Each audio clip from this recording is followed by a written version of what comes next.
Today, we're going to be talking about how I saved my first $100,000. It happened way quicker than I ever would have thought possible. And if you stay for the video, you should have a good understanding on how you can apply some of the same techniques I used to your own life to get you to your first $100,000. I was 21 years old at the time, and I was working in the emergency department as an ER technician, which is an EMT. At the same time, I was going to nursing school full time, so my time was pretty much taken. I didn't have much time to pick up extra shifts or to think about starting businesses. Really, my active income was capped. At the time, travel contracts for nurses were insane. I had friends that were travel nurses who were making $5,000 per week at the hospital I was working at, and I had other friends who had left our hospital and traveled to other places and were sometimes making $10,000 a week. And then one day, I was sitting next to one of my friends who was a travel nurse, and we were both charting. Just out of the blue, I said, "Where are you staying while you're here?" And that question is what changed everything for me. But before I get into the video and tell you exactly how I saved my first $100,000, I just want to make a quick disclaimer and let everybody know this is not intended to be financial advice. I'm just sharing my own lived experiences. Always do your own research before making financial decisions. Now, here's exactly how I made my first $100,000.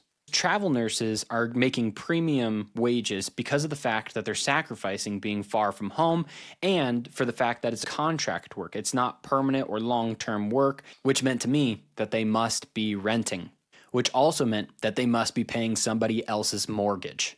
And that's when I realized that maybe that someone could be me. And I like to think that luck is basically when opportunity meets action. And I wanted to make sure that I was going to take advantage of this unique opportunity that I had. Working in the hospital during the illness brought on its own set of challenges. There were things like high burnout rate. A lot of nurses were leaving to go and get travel contracts where they were making significantly more money. And due to this, they had to resort to paying people crisis pay. And so sometimes that would be double pay, sometimes it could be double and a half pay, and sometimes it was double and a half pay with a bonus on top of that. The only problem was I was already working full-time and I was going to school full-time as a nurse, so there wasn't much time that I did have to pick those shifts up, even if they were available. And then one day I was sitting next to one of my friends who was a travel nurse, and I was explaining my frustration about not having enough time to earn more money and how I couldn't wait till I was a nurse so that I could pick up travel contracts. And that's when he explained to me, he said, when you're a traveler, you have your own set of complications, such as housing. And he told me he was renting out a bedroom that was over 30 minutes away from the hospital, and he was complaining about his commute he had to make. And that's something that I didn't quite think about. People were renting out bedrooms. I had never thought about that before. Renting out houses and guest houses was something that I did think about, but I never really thought about using bedrooms in a home. And then I explained to him how close my house was to the hospital. It was less than a mile away. And he told me that he wishes that he would have known about that as an option prior to securing a lease agreement with somebody who's over 30 minutes away from the hospital. But every time I would go and ask people that I had met who were travel nurses, they're like, "Oh, we've already secured housing, but I wish I would have heard about your place before." And that's a thing that kept being recurrent. So I asked them, "Where are you finding these properties before you guys move to the area for your contract?" And that's when I found out about Furnished Finder. They told me that if you get your listing on Furnished Finder, you will always have tenants as long as you need them. And then I asked them how much they were spending for renting a bedroom. And that's what blew my mind as well. Sometimes they were paying $1,000 for a bedroom. And that got me thinking, I have a house. I have extra bedrooms in my house that I am not using. And I have a guest house. I had the exact solution to the problem that they had. I had a property that was right next to the hospital. I had extra bedrooms in my home and a guest house. The only problem was I needed to present my solution to the people while they were searching for answers. And instead of thinking of my home as a liability, I started thinking of it as an asset, a mini apartment complex, if you will. I already had the mortgage, I was already paying for the bills, and I had empty bedrooms and the guest house that me and my wife both agreed we were willing to sacrifice a little bit of privacy so that we could get a head start in life. And through this process, we actually ended up meeting some of the nicest people that we're still friends with today. So I got on Furnished Finder, I took some photos of the bedrooms, of the guest house, and I was getting housing requests left and right. I couldn't keep up. I ended up renting to 3 separate tenants right off the bat.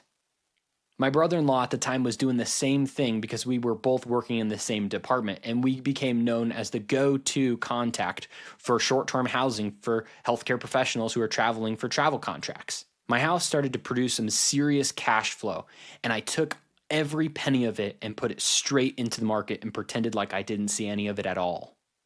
And like I was talking about earlier in the video, I believe that luck is when you have opportunity that meets action. And at that time, the stock market took a plummet. I mean, I don't even say a plummet, but it dipped pretty good, and I had the cash to deploy. So I started putting every penny in. Every month that I was accepting rent from these tenants, it was going straight into the market at a dip. So I was getting these investments at a discount. And this could have ended completely differently if I wasn't able to detect market trends or to see the big picture of things. Because when markets dip, often people get super worried and they start thinking, is the market ever going to recover? And they pull their money out because they don't want to lose everything. However, I subscribe to the idea that history tends to repeat itself and markets tend to recover. They're never going to stay down forever. And over time, if you're willing to ride those dips, you most often will end up on top. The market has always recovered. However, if you sell at a loss, you're locking in those losses. Headlines were insane and uncertainty was everywhere. But then there I was at 21 years old collecting this income and deploying it into the market that everybody was fleeing out of. I was buying everything: mutual funds, ETFs, cryptocurrencies. And I was doing so aggressively because I knew if when I received the money and I left it in my account, it would be spent on something and I wouldn't have anything to show for it. Now, was that risky, deploying all of this money into different assets, some of them speculative and risky? Perhaps, but I was 22 years old at this time and I had no children. My overhead was super low and I was making more money than ever before. So for me, the upside was worth the risk. At the same time, I did feel confident with the assets that I was buying because there was a layer of protection that I had with these ETFs and mutual funds. If one of the companies wasn't to do well, it was bundled up with a bunch of different ones, so the impact wouldn't be too large. And I also knew something that other people didn't know. Market drops are just a transition of wealth from one group to another. So every month, I kept investing. I didn't have much to lose at that point. I was coming at this with every method that I could think of. I was renting my bedrooms and my guest house out to people. I was letting people leave their vehicles on my property for a fee. I was picking up crisis shifts when they were available at the hospital. I was buying vehicles and selling them, flipping them. Anything that I could do to turn a profit, I was doing so that I could take advantage of this opportunity in the market. But it wasn't all perfect, and I'll be honest with you, not all of the money was able to be invested because I had certain obligations to the property. At the time, the house had a swamp cooler on it, so I had to put an AC unit on to keep the people willing to rent the property from me because nobody wants to live in Arizona with 110-degree heat outside with a swamp cooler. So I invested in purchasing an AC unit and a mini split unit. I also had a family loan that I paid off as well. I was paying for college as I went. Yeah, I was going to a community college, but still, it did cost a certain amount of money. But sometimes I do wonder if I would have taken that money and invested it instead of paying for those things and put those on low interest loans. I'm not sure if I would have ended up ahead. I probably would have, but at the same time, that would have been more risky, and I was already being risky enough. But who knows? Maybe that $100,000 that I built up would have turned into $150,000 or $200,000. Regardless, the important thing is I built the muscle and I built the habit of investing. And when the market recovered, this just strengthened that thought process for myself because I saw the market recover and I learned that in my lived experience, that markets, when they do recover, you still have that asset that was valuable and you get to see the appreciation and value because you stuck it out. The real lesson here, though, isn't about saving. It's about increasing your income, turning assets into cash flow, investing during fear, and avoiding lifestyle creep. Most people look at their expenses and focus on cutting out coffee. I focused on increasing leverage, expanding my income, and buying into fear. In your 20s, the risk is asymmetric. You have time in the market on your side. You can live tighter, you have less obligations, you can be more risky, you can churn out serious hours, and you can invest aggressively. The downside is much smaller at this age because of those limited obligations that you do have. And the most important thing is the time in the market that you have. You have a lot of time to ride the waves. You're not going to be forced to sell anything if you play it smartly. And that way, when the market does recover, you'll benefit for the fact that you were putting money in when it was low. You're getting everything on a discount, essentially. I will note, though, the closer you are to retirement, the less risk that you should be willing to take, because if you are forced to sell something because you're no longer working, if you are selling that on a dip, you are selling to those people at a discount and they're buying the assets at a discount.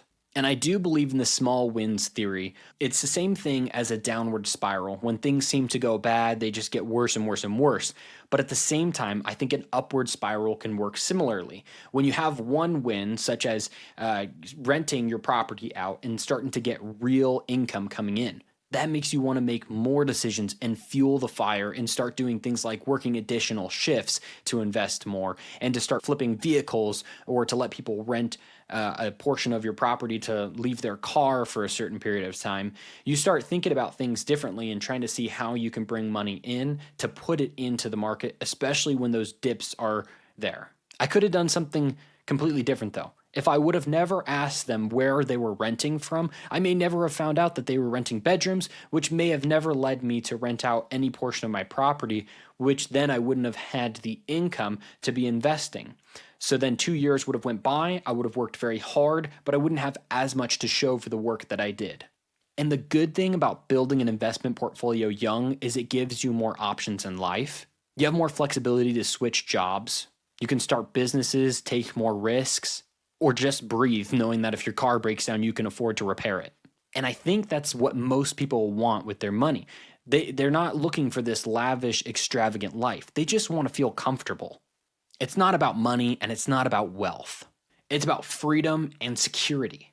Now, one of the most important things is your financial system that you use. And if you build an automated system, which I strongly advocate for in some of my other videos, you'll see that it forces you to build wealth and it forces you not to spend more than you need to spend. All of your bills are taken care of, you know how much money you have to spend, and you know how much money you have to invest. And when you have those three things in place, you have captured the most important tool, which is your income. This system doesn't rely on willpower. It's built to succeed, and it removes yourself from the daily decision-making process.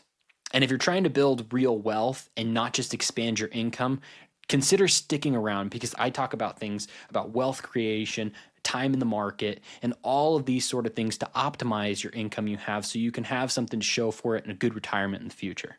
Now, if you're interested about learning about these systems, I talk about them in this video here.